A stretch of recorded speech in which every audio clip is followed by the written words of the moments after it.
পরমারাধ্য শ্রী শ্রী বাবামণির রাতুল চরণে প্রণাম জানিয়ে এবং আমার সমস্ত গুরুভ্রাতা ও গুরু ভগিনীদের প্রতি সশ্রদ্ধ জয়গুরু সম্ভাষণ জানিয়ে আজকের পাঠ শুরু করছি। ওম অখণ্ড সংহিতা বা অখণ্ড মণ্ডলেশ্বর শ্রী শ্রী স্বামী স্বরূপানন্দ পরমহংসদেবের উপদেশ বাণী নবম খণ্ড। জীবনকে ভাগবতী চেতনায় প্রতিষ্ঠিত করো।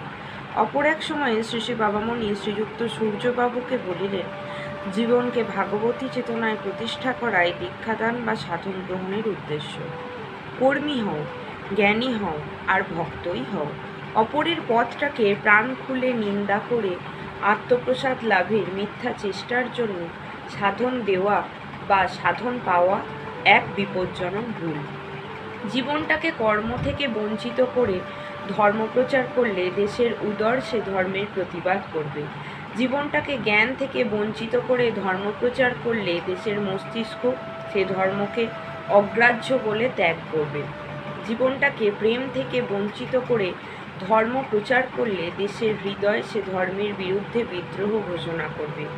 কি গৃহী কি গৃহত্যাগী, প্রত্যেকের জন্য চাই আজ এমন ধর্ম যার উদ্দেশ্যও হবে ভাগবতী চেতনাকে জীবের সর্বাবস্থাতেই প্রতিষ্ঠা করা, যার ফল হবে ভাগবতী চেতনারই সর্বতোভাবে প্রতিষ্ঠা লাভ।